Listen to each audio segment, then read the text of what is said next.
Good afternoon, everyone. Welcome back to today's class, Business of Tourism, Recreation and Events.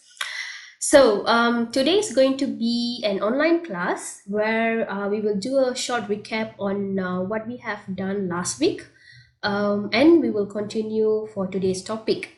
For last week, there were a number of students wasn't there in the class, and I'm not sure if there is more student have enrolled for this module, as the name list or the attendance list is not ready in the system. Therefore, I just would like to inform one more time that please refer to your MIB and class schedule in times. And for the module information, just such as assignments, or if you want to know like what kind of topic we will be covering, please refer to MIB. However, I strongly recommend to all of you to refer to the class schedule if you would like to know what we will be doing in each week. And there are many public holidays which I have highlighted in the class schedule. And alternatively, there will be other activities that we are covering, such as attending the events. So please block your dates as well. So for last week, we have covered generally what is tourism, events and recreation. And also I have explained in the class regarding the job scope and what kind of criteria the employers are expecting from the students and etc. etc. As well as we have covered a topic on events. So today we're gonna do a quick recap on what is event and what types of events are available out there. So basically, event is a general term that using when people are coming together and doing an activity together. So last week itself, I have shown a video in YouTube, which is the bizarre events that is happening around the world. And I do hope that the class enjoyed the video. So basically a video, that video explains different events that is usually happening around the world, which also indicating the different culture and heritage that a country has to carry out. So basically events happens when people together trying to celebrate something, for example, birthday, marriage, all these are a type of event. Therefore, we try to divide the event into four different categories to identify which category of event is matching which target market, what is the main aim, objective, and etc. So basically, there is this video where you guys can see in your YouTube on your own, since I already played last week in the class. So this video is actually showcasing on 10 popular festivals of the world. So please go back home or whenever you guys are free, just go through this. And also there is another event that I showed that is about the weirdest events. Please go through on your own as well. We don't want to play it again. So basically events sounds easy, but to organize an event is actually difficult. You need a proper plan. You need a plan A, plan B. What if the people are not aware about the event? What if it's rain? What if there is a natural disaster, and etc. So event is something that has happened once in a lifetime. For example, there is going to be a Westlife concert, and to be honest, people are really crazy about the concert, right? So it's like people usually tell that if the ticket is so expensive, it's okay, it's once in a lifetime experience. So yeah, event is always about giving you intangible experience. You only can feel when you attend the event. So it's a lifetime experience, and always it's more or less is expensive because you know the preparation and the marketing is not cheap for an event, and usually it take place for a short period of time. Therefore, sometimes you require volunteer, you require part-timers to work for this particular event. Mata Fair can be one of the example that is relevant to the tourism industry, which is going to happen soon in September. So we're going to go for this particular event as well. And usually if the event is happening, let's say in December, we will start the planning and everything at least 6 months before.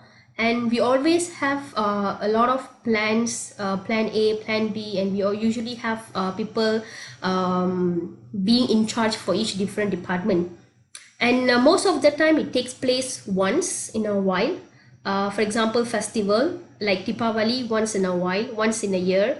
Hari Raya once in a year. We won't have the particular event like every day, even including our birthdays. It's just in a year, right? So it's the same case, and usually have a lots of risk. And whenever we conduct an event, we usually concerned about the safety and security, because the risks are very high. You may have pickpockets, you may have a lot of terrorism also usually took place based on the events. So it's not easy as it sounds, just events, just 6 letters, but when you organize, it's really difficult.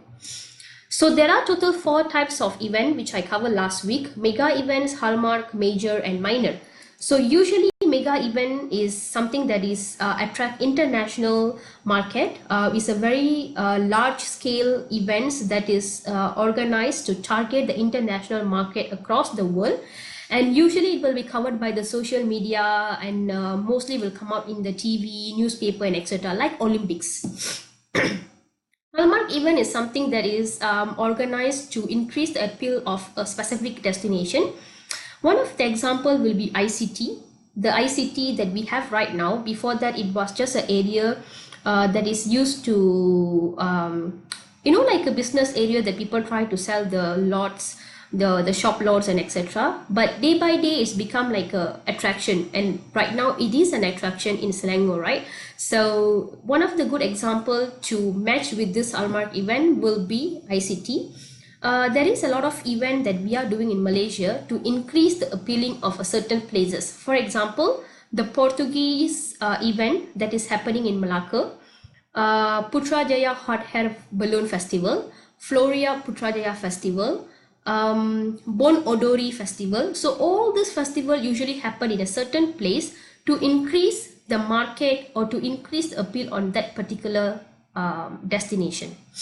Third, we have major event. So major event is where we attract large number of participants, most of the time locals. So here, Bon Odori, this is usually happen in Malaysia once in a year, and this particular festival is attracting the Japanese fans of Malaysians, like the Malaysians who are really crazy about Japanese, their culture, their music, their cuisine. So this is aimed to attract them. For example, apart from this Bon Odori, we also have festivals that is highlighting few cultures in Malaysia. So usually this major events is targeting the domestic or the local people to take part, to get some education or knowledge about the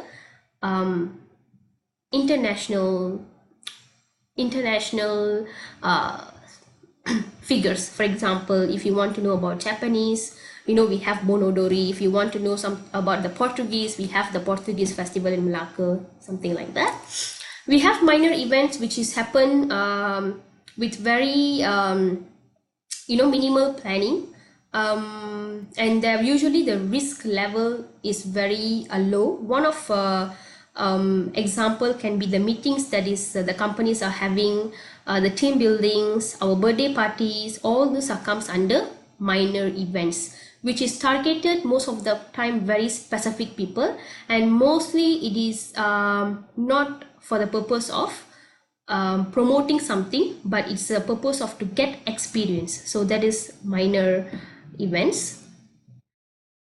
So this is the class activity that I gave last week, where I asked everyone individually to prepare slides about these 5 events. So 1 slide for each event, and once you're done, you are required to upload in your times.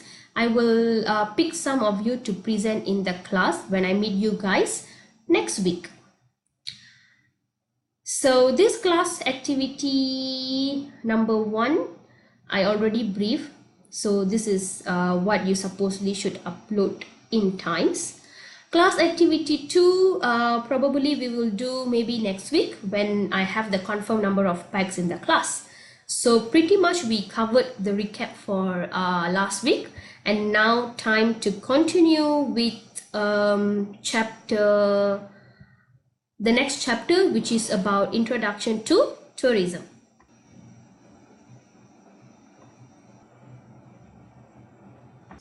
So let's go into today's topic, which is introduction to tourism. So basically our module is a very basic module that is here to design to showcase about events, tourism and recreation. But we will be just learning the basics because it's just at foundation level. So there won't be much theories, but I won't say there is no theory. So you still have to learn some terminologies of events, tourism, as well as recreation. So first I will cover the basics and then we will go into a bit deeper. So today, introduction to tourism, we're going to cover for objective, which is the definition of tourism. The second thing is the relationship between tourism and recreation as well as events, and identifying the components of tourism as well as to explain the different types of tourism. Tourism may sound very general. It may sound like, okay, tourism, when we ask people what is tourism, they will tell, oh, it's about traveling, it's going from from Malaysia to Italy or from Malaysia to Germany. Basically tourism is traveling. That's what people's perception or their knowledge all about. But actually in tourism there is more elements to learn about tourism, and tourism doesn't function alone. So you need to know the people, us who are in the tourism industry. Actually there is a lot of terminologies to understand, and there is a lot of concept, trends and issues that we need to face. So first of all, this is a very famous question. Let's say for your midterm or your final exam, you really need to know what is tourism all about. If you are thinking this is going to be your future career, so better be ready for that. Tourism, there are many definitions actually given. So one of the famous definition is tourism is simply meaning the activities of traveling and staying in places outside their usual environment for the purpose of leisure, business or others. And there is other definition says that tourism is a collection of activities, services and industries that deliver a travel experience for individuals or group. However, even though there are many definitions about tourism, for me, I think you guys just need to remember three main keywords. Keyword number one, traveling outside usual environment. Keyword number two, more than 24 hours and less than 1 year. Keyword number three, for the purpose of leisure, business and others. So you just need to remember three key points.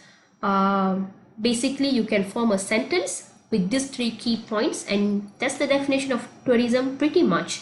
So if you are traveling from your home to Taylor's University, is that a tourism? No, it's not tourism, it's just traveling. But if you travel from your home, let's say to Malacca, just for 2 hours or 4 hours, is that tourism?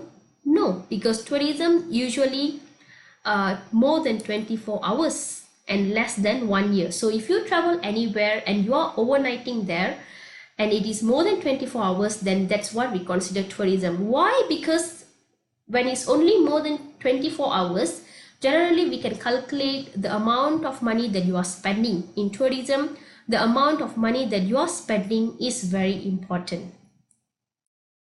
So what are the components of tourism? Basically tourism meaning traveling, right? So when you travel, can you just travel without accommodation? And every time when you plan travel, of course you go through the website like Agoda, TripAdvisor, Trivago or booking.com, Airbnb, just to make sure that you have a nice accommodation. And accommodation can be from hostel, budget hotels, 1 star, 2 star, 3 star, up to 5 star. Even now we have 6, 7 star. In Malaysia, we have a hotel called Palace of Golden Horses. It's near Sri Kembangan. This particular resort is actually considered 6 star. So accommodation is something that is very important, that we usually make sure we have a proper accommodation. And sometimes we are very fussy about it. We want, we want swimming pool, we want gym, we want the other facilities that add on to our recreation. So accommodation is one of the important component of tourism. followed by transport. Nowadays, we have coach with karaoke system, we have coach with free Wi-Fi, and we also have coach with toilets. Look at Aerola. Look at our domestic buses that is transferring someone from KL to Kelantan, KL to Terengganu, like Aeroline. They have everything inside their bus, right? So transportation can be one of the, not can be, actually one of the important component, but it can become into different forms such as coach, cars, caravan, bikes, and etc. Even airlines is a transportation that we use to across the continents. And the third component is entertainment. Of course, when you travel, do you just want to stay in your room and just want to eat? No, you really want to go outside. You want to experience what they have outside there. You know, the attractions, activities is part of entertainment as well. Retail shops, shopping is one of the main component in Malaysia that is contributing to the tourism industry. So wherever you go, you will make sure that, okay, I'm going to Switzerland, what is famous there? I'm going to Singapore, what is famous there? I'm going to Kenya, what is famous there? You will be make sure that you are buying that stuff back to your home. So retail shops is one of the important component. Last but not least is cuisine, food and drinks.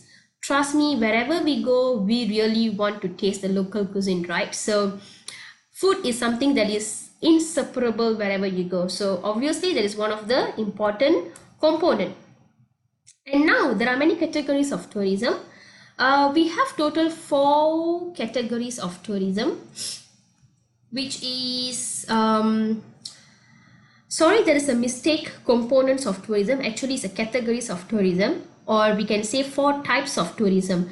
We have international tourism, national tourism, internal tourism, and domestic tourism. So let me explain one by one. International tourism is basically also known as inbound tourism, meaning whenever we receive people from outside, that is international or inbound tourism. Example, let's say Japanese visiting Malaysia is considered international tourism. So Malaysia will be the receiving country, and Japanese, when they visit Malaysia, we are considering them as a inbound tourist. Second is national tourism, or known as outbound tourism. So this is basically tourists who are traveling from their country of origin to other countries. Example, Malaysians traveling to Japan. So this is considered a national tourism or outbound tourism. We have domestic tourism. Malaysians traveling within Malaysia consider domestic tourism. The last one is internal tourism, meaning that Malaysians plus international tourists, when they visit within Malaysia together, then we consider that as internal tourism. So if you have any question, you can ask me next week, but I think pretty much is very straightforward. So we will do the quiz in times for more understanding. Okay, different types of tourism. This is actually the different types of tourism actually defined based on the purpose, based on the target market, based on your age, your nationality, etc. Let me explain. For example, if you are traveling to, let's say, Paris to buy branded handbags. For example, let's say you wanted to buy Gucci, LV, Prada, all this handbag in Paris because it's apparently it's very cheap over there compared to Malaysia. So here, your main aim to travel Paris is shopping. Therefore, you are under the shopping tourism category. So basically, the different types of tourism is categorized based on your purpose, sometimes based on your demographic factors like your nationality, your age, your salary, your education, and etc. But we don't go into that deep. I will cover you the basic general types of tourism that is available out there in the industry. So before we go into this, so please take a 5 minutes break. So as I mentioned earlier, there are different types of tourism, and we will be covering the very basic or most famous one that is available around the world or widely used around the world. So there are few that I highlighted here, from nature tourism to religious tourism. So we will go one by one. Oh, there is more. So let's skip this. So you can see that I put there point form, but when you press the next slide, there is more detail, like one or two examples with sentence. So first we go with pleasure tourism. It's not what you think. Pleasure tourism is where someone go for, to refresh themselves. So basically, pleasure tourism is all about mental and physical rejuvenations. So for example, yoga workshop, detoxification, spas, clinic. You just go for relax. You want some peace to your mind. That is what we call as pleasure tourism. Then we have business tourism. Usually people travel for the purpose of business or to attend meetings or conference. So example would be UNWTO conference or any conference. If you're traveling to get some knowledge about business or to take part in the business, there you go, that's business tourism. We have nature tourism. So the name itself showcase that you travel for the purpose of nature. So for example, nature is a very broad word, right? So here nature tourism includes, if you are going for a jungle, you are going for a research, you are going to bird watching, you are going to take photography, you go for hiking, you go for to see the turtle conservation, you visit the park. Anything to do with nature is actually nature tourism. Cultural tourism is where you travel to different part of the world actually to learn people's culture. For example, how they live, how they eat, how they cook, what is their cultural dances. You actually being a part of their family. Cultural tourism actually contain a lot of component such as the geographical areas, architecture, buildings, their arts, their religion, their cuisine, their dress, their dance, anything to do with someone's culture, and you are there to learn that or to experience that is actually cultural tourism. For example, when you go to Turkey, if you are going for a cultural night to see the Turkish dance or to see the belly dance, that is cultural tourism. If you are going for a homestay, you are going to live with your host family to go through their daily life, that is cultural tourism. So there are many, and in Malaysia, homestay is actually very famous. It's not very expensive, like 80 ringgit per day. So if you guys interested, check it out. Social tourism is basically where you travel just to spend time with your family, to visit your family, to meet your friends. Example, let's say your friend in Singapore, you are just going to Singapore to see her, to spend time with her. That is social tourism, basically to strengthen the bond between different types of relationship. We have recreation tourism. As I mentioned earlier, tourism and recreation is inseparable. Wherever you go, you wanted to do something. That can be tasting wines, eating different type of cuisine, cycling, rafting, bungee jumping, walking. All these are considered recreation. So when you do an activity in a place, that is actually recreation tourism. Some of us, we will be like, okay, I want to go Ladakh just to ride a bike. I want to go Australia just to watch kangaroos. So all these are recreation tourism. Active tourism is basically where you will have an objective. Example, okay, I wanted to go Korea for 3 months and I wanted to be fluent in Korean languages. So that is active tourism. Usually you will have an objective and you travel to achieve that objective. Another example can be hiking Mount Kinabalu, those kind of objectives that you have. Sports tourism is basically to experience a sport or to experience a sports event or to take part in the sports. It's up to you. Example, let's say you are going for ski resorts and you want to take part in the skiing. So that is considered sports tourism. If you want to go somewhere to watch Olympics or SEA Games, that is actually sports tourism. Anything involving sports is actually sports tourism. You can participate or you can view. Religious tourism is basically where you go to, to do some worship, to fulfill your religious requirement. Example, going to Mecca, going to Varanasi, going to Vatican. These are some requirements according to few religions. So if you are going to fulfill this requirement, or you are going to visit just temples, that is actually religious tourism.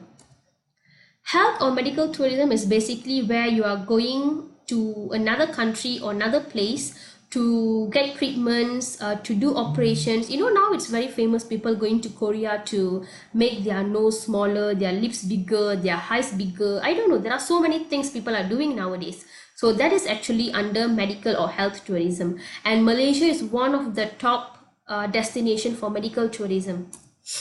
Adventure tourism is basically where you put yourself in risk, and therefore you are known as a risk taker, and you would like to experience that adventurous in the activity that you are doing. So the picture that here is actually skydiving. So if you would like to do this, then you are pretty much, you will be very active, you will be very independent. Those are the characteristics you usually have. Wilderness tourism is basically to experience the wildlife areas, usually this is done more on a research purpose, but nowadays we like to experience on what animals are doing, how they are giving birth, how is their eating habits. So this is more on research. But when you go to Kenya or African continent, this is one of the most famous activity that people will do. So you can look at the picture 1. This is more on watching the animal behavior. And the second one is where animal watch humans behavior. Ecotourism is basically also known as green tourism. This is usually to provide knowledge about how to maintain a low impact to the environment. So mostly it's involve education. Dark tourism is something very interesting. Malaysia, we don't really have this concept. However, dark tourism is defined as tourism involved traveling to a places that is associated with death or tragedy. Right? Tragedy. So for example, you go to, let's say you're going to abandon theme park, that is actually dark tourism. You go to an area that involved war last time, that is dark tourism. Basically, you will also experience the existence of ghosts, this kind of activities. But Malaysia, we don't really have. This is quite famous in Thailand, also Cambodia.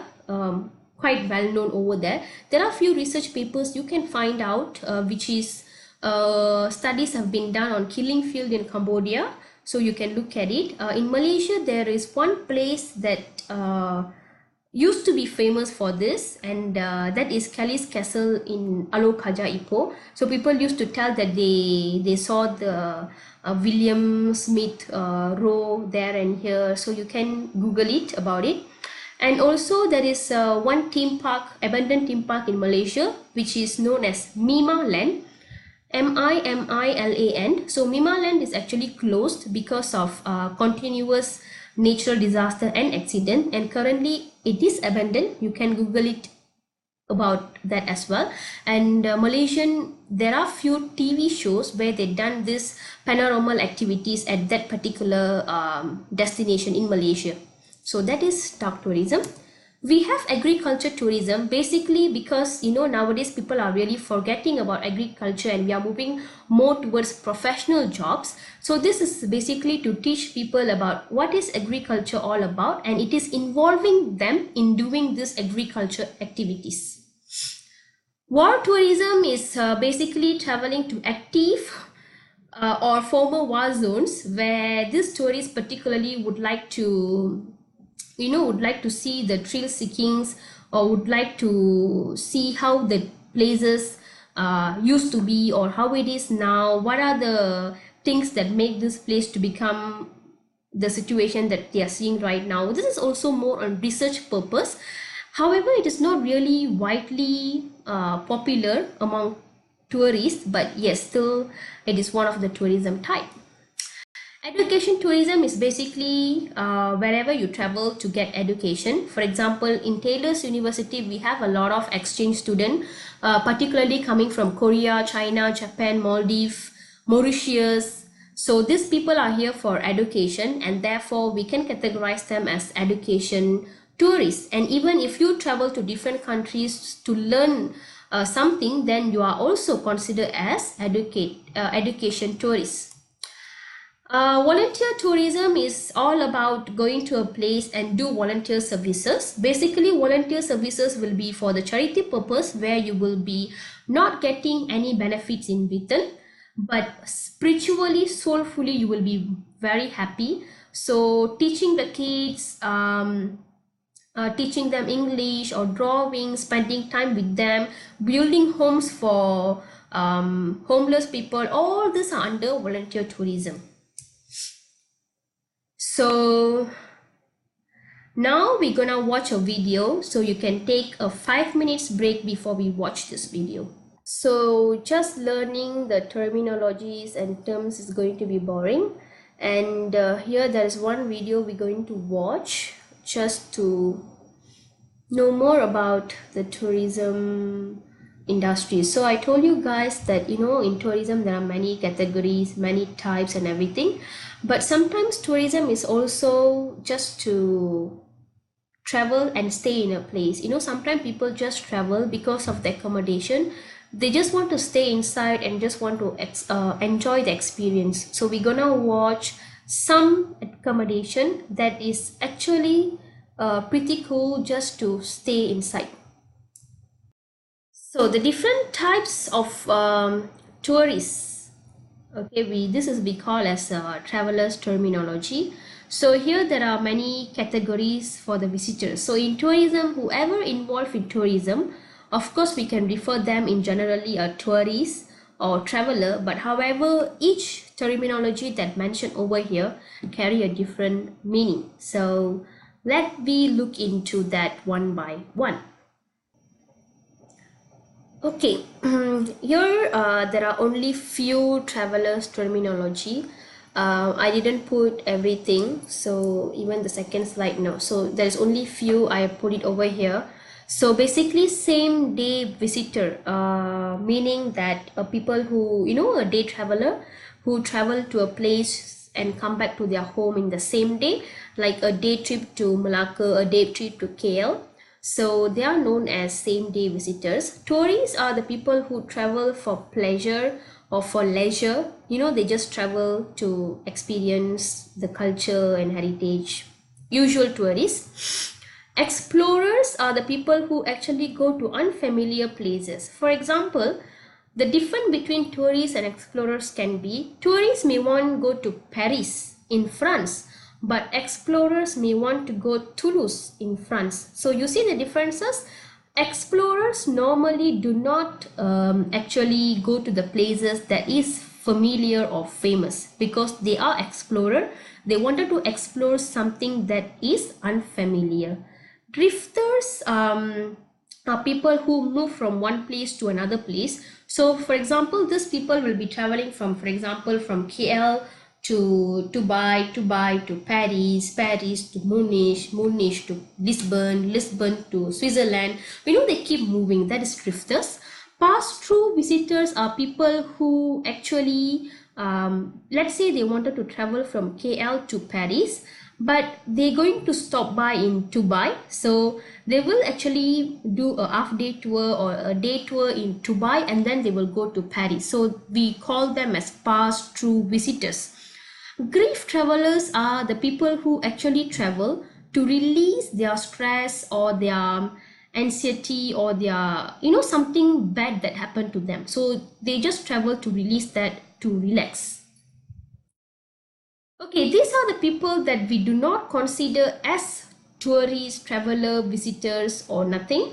So there are four. Number one is transit passenger. Transit passenger meaning, let's say you are traveling to Turkey by Mahan Air. So Mahan Air usually stop at Iran for 4 to 6 hours before they transit you to Turkey. So in that 4 to 6 hours, you will be in the airport itself. So you are known as transit passenger, and you are not in the tourist category because you are in Iran just to transit, just there to relax for a while. So you are actually known as a transit passenger. Immigrant, very straightforward. Army and ambassador, these three people is also not considered as a tourist or travelers.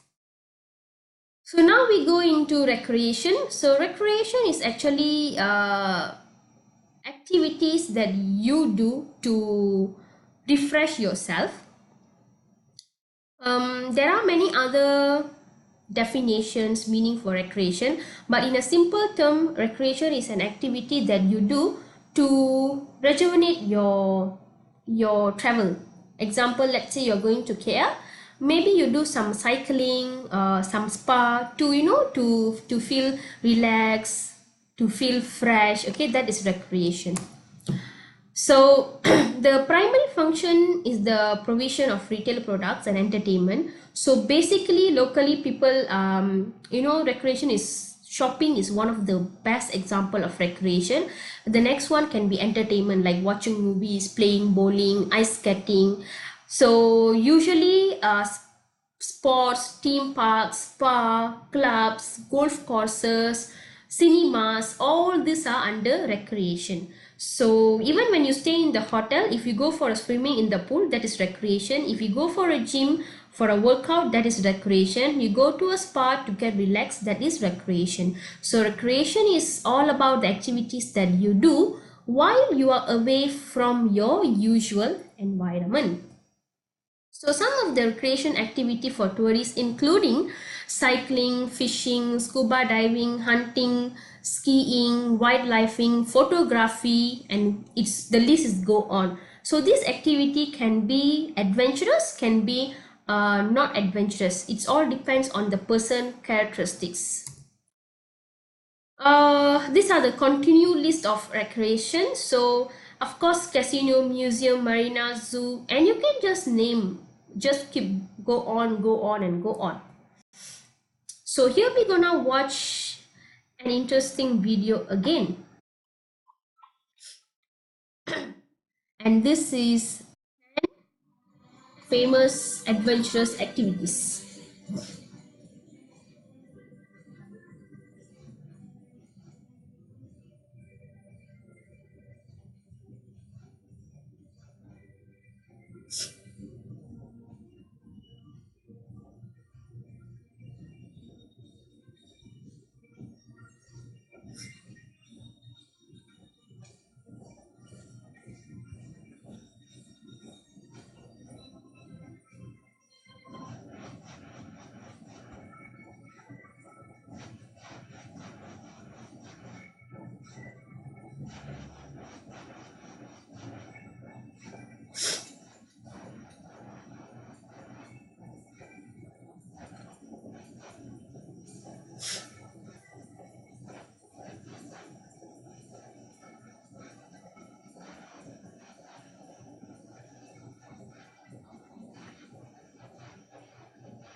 So tell me guys, which of this one of the activity that you guys will be watching?